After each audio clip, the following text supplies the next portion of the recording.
Welcome to the Carousel of Happiness Podcast. I'm your host, Allie Wagner.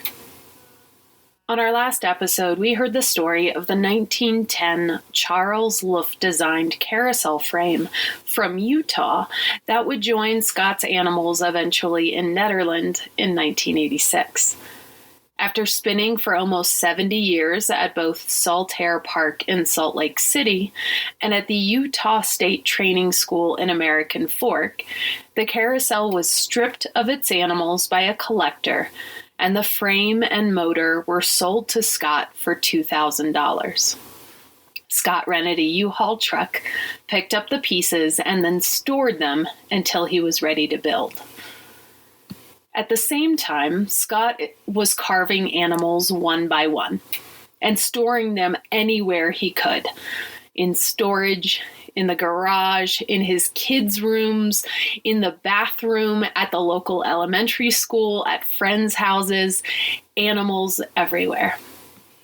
And had Scott lived in a suburb during this time, the neighbors would have probably had a fit. The local HOA would have been called, and the Harrisons would probably have had to address the fact that their wooden menagerie was spilling out of their house and into the community. But because this is Nederland, no one seemed to mind.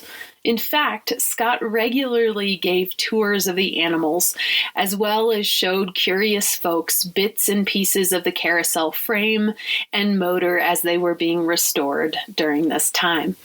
Scott became known in the community as, quote, the carousel guy. And that's what today's show is about, the community of Nederland, a town the size of 1.6 square miles, with no stoplight, and a population of around 1,500 miners, hippies, and other assorted mountain folk.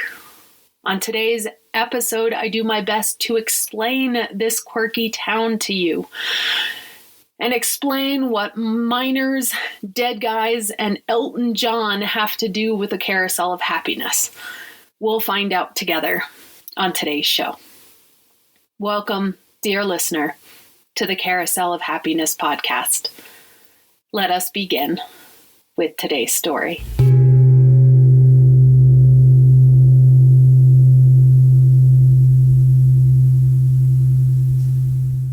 I'll never forget the first time I saw the short film titled Grandpa's in the Tough Shed. I was on a date in Wyoming with a guy I had met from the internet.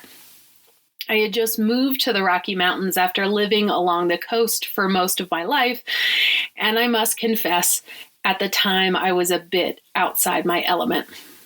My two-wheel drive Volvo barely made it up this guy's snowy driveway, and at the time I did not own a single item of down or fleece clothing. And on this date, during one of those get-to-know-you sort of conversations with this feral wildland firefighter I was coming to know, he was trying to explain to me what it was like for him to live in the town of Nederland. He had lived there for about a decade in the 90s, and for whatever reason, it felt really important to him in this moment to explain this place to me.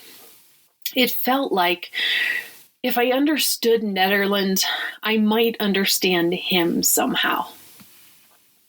I remember him saying something like, it's quirky, but in an authentic way. Like, nothing really makes sense, nothing goes together, nothing matches, but no one cares.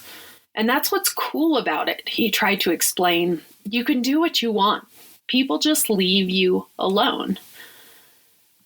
So, like, Berkeley, I asked him. And he shook his head immediately. It wasn't like Berkeley at all, apparently, because people in Berkeley cared too much about what their neighbors were doing. They were too nosy, and Ned wasn't like that. In Ned, people left you alone. And I must have looked confused, and I think he was getting frustrated. Our guessing game just wasn't quite working. Maybe this love connection wasn't going to work out after all. And then he seemed to light up from the inside. It looked like he had an idea. And so he ran into the closet, dug around in a box, and recovered a beat-up plastic DVD case. The plastic was all scratched, but you could still read the slip of paper in the sleeve. It said a Robin Beek film, and it was called Grandpa's in the Tough Shed. On the cover, there was this rugged, snowy mountain landscape in the background and a sort of creepy skeleton face in the center. And in all capital letters, underneath the title, read, "Frozen solid in a bizarre cryonics experiment, Brado Grand Popsicle Mortsal now haunts the Rockies." And that night in Wyoming, he slipped the disc into the DVD player, and I settled in to try to understand. And over the course of the next hour, I learned the story about Grandpa Brado, a Norwegian man who died at his family's mountain retreat in Norway in 1989. But in lieu of a typical burial, Grandpa Brado was brought to the United States by his daughter and his grandson, both of which were proponents of cryonics, the practice of deep freezing the deceased in the hopes that scientific advances will allow for a future resurrection. So Grandpa dies in Norway in 1989, and his daughter and his grandson bring him to the United States. And after a brief stint in Oakland, right next door to Berkeley, by the way, Grandpa was moved with his daughter and grandson to Nederland in 1993. And in the hills overlooking Barker Reservoir, his daughter and his grandson set up a makeshift cryogenic storage unit in a tough shed in their backyard. And there, they kept Grandpa on dry ice until 1994. But the plot thickens in 1994 when Grandpa's daughter and his grandson faced deportation. That's when his daughter started to panic.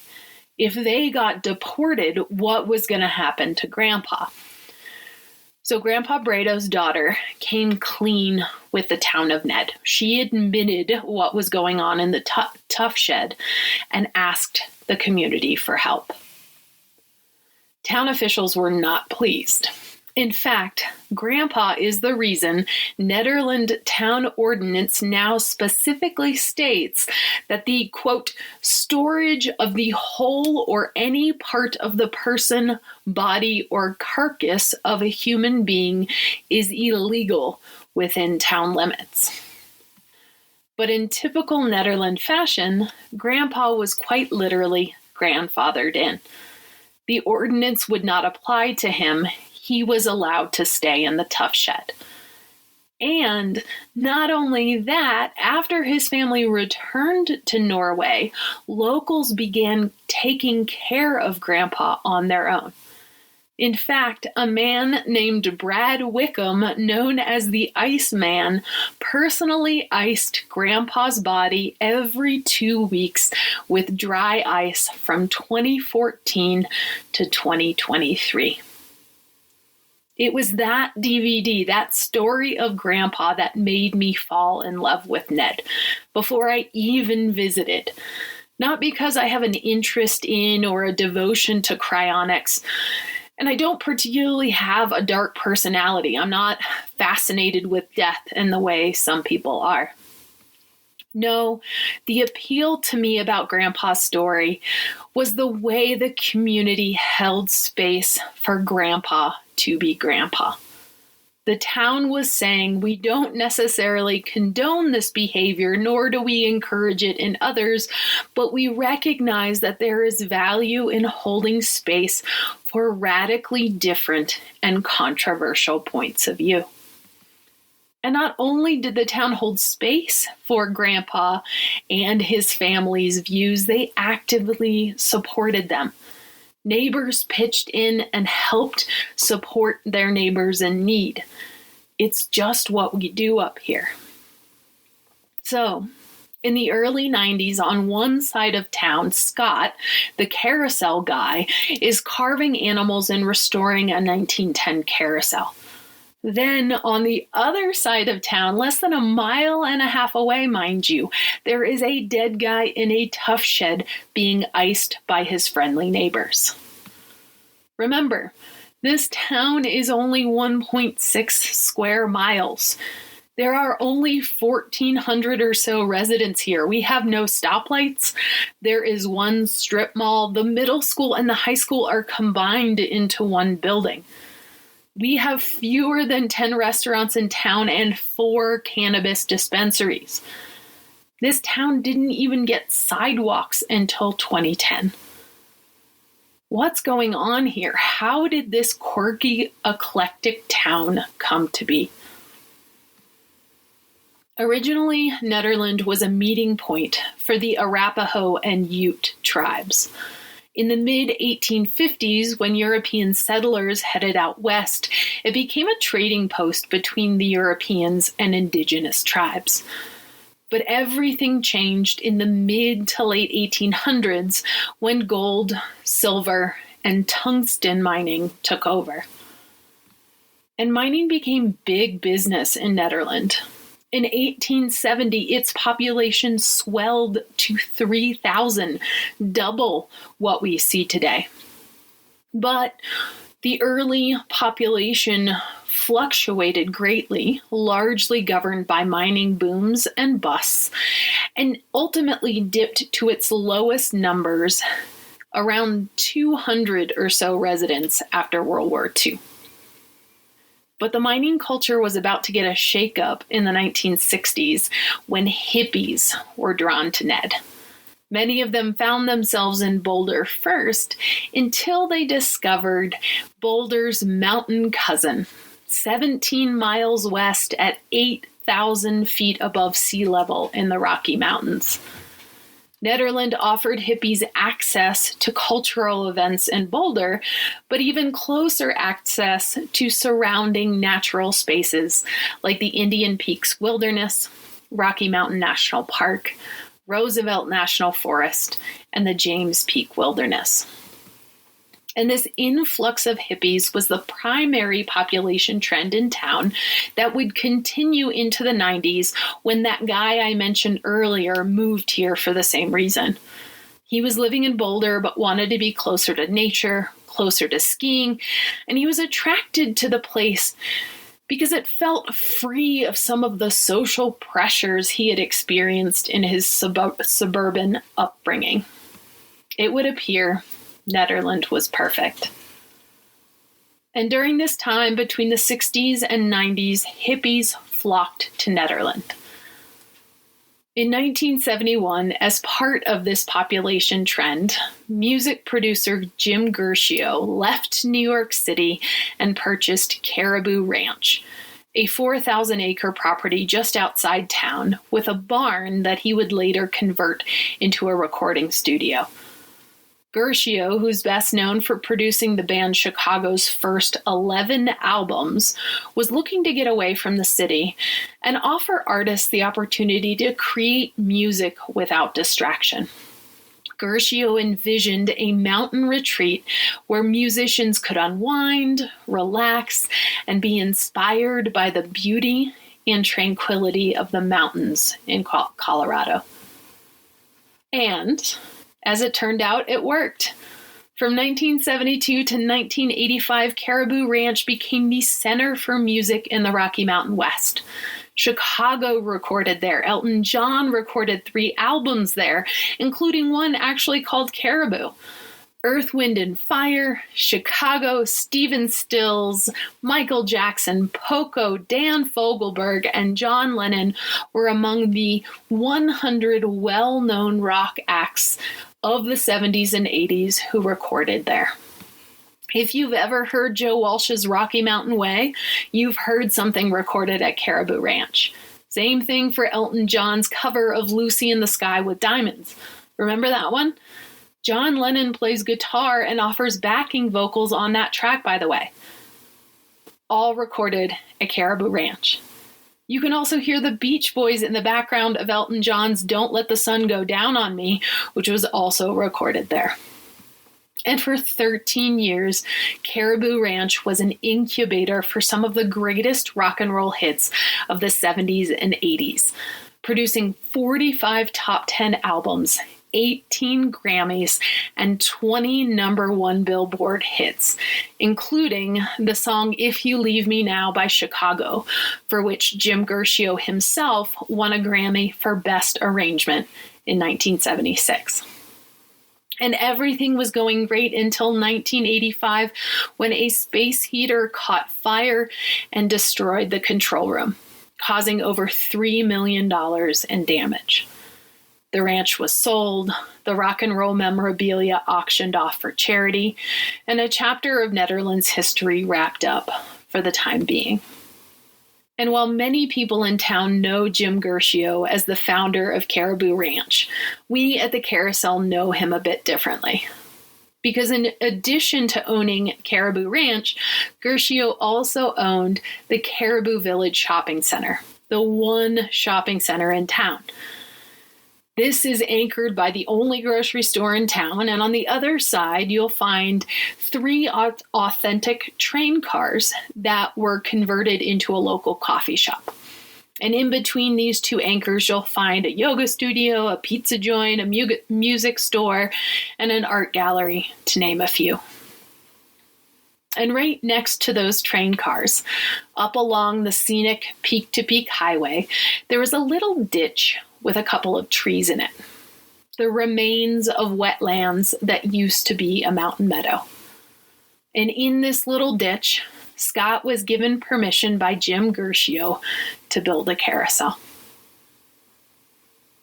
There's something special about this place. And 4 years ago, when my husband and I were looking to buy our first house, we searched all over the West for a home. Not just a house, but a home. A place we could settle, a place where we could be ourselves. And over again, I tried to convince him to move to Ned. Spoiler alert, that guy who showed me Grandpa's in the Tough Shed 8 years ago on that date ended up becoming my husband. But time after time, he would say no. He claimed Nederland had changed too much. He claimed it wasn't like it used to be. But I was very convincing. When we first moved here, I learned of the term Chief Niwot's curse. As local legend has it, people who come to the area are enchanted by its beauty and, coincidentally, cursed to never leave it. And if they do leave the area, it won't be for long, as the valley and its beauty will compel them to return. It's only recently that I discovered what Chief Niwot is alleged to have said. Most people around town will throw out the term, oh yeah, that's Chief Niwot's curse. That's Chief Niwot's curse.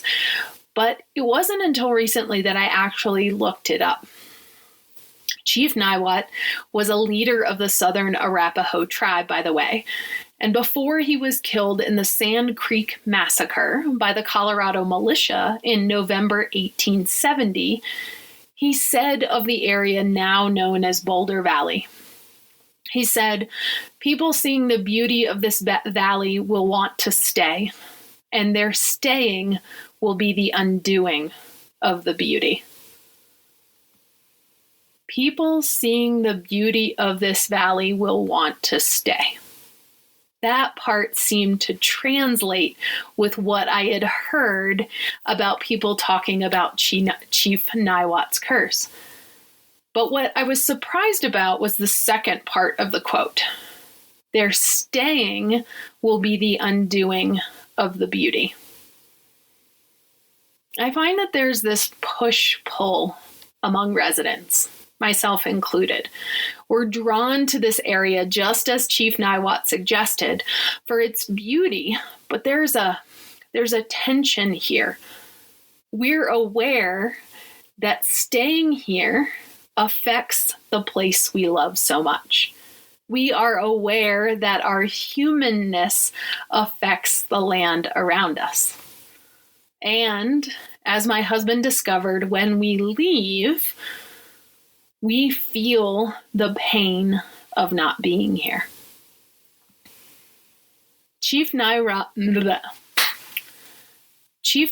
rightly worried about Europeans coming to his people's land and destroying it. And it is true that we are experiencing modern growing pains just like many similar towns like Ned. There aren't enough jobs, there's not enough housing. My husband was actually technically right. Nederland has changed. But what of its beauty? It seems to me that we're doing a better job of holding space for all kinds of beauty here. Not just what you'll see in a catalog, not just what is curated or approved by an HOA. In Nederland, we understand there is beauty in all things. There is beauty in the hope that your grandpa might be returning to this life. There is beauty in the songs recorded at Caribou Ranch. There is beauty in the dream of a Vietnam veteran who decides to build a carousel in a mountain meadow. And sure, the meadow is now a strip mall and there's a highway right next to it. But over 1 million people have now had the opportunity to experience the carousel because of the support this town has offered. And that's what we'll talk about next week. How a town of 1,400 people rallied around the Carousel of Happiness and raised over $600,000 to keep Scott's dream here. And yes, Nederland is far more complex than the details I've mentioned today. We will come back to this town. We will come back to this community because in many ways, this community and the Carousel of Happiness are tied. But in the meantime, take care. Be well. And as we like to say at the Carousel of Happiness, don't delay joy. And we'll see you next time around. Beginnings and endings are only pretendings. I'll see you next time around.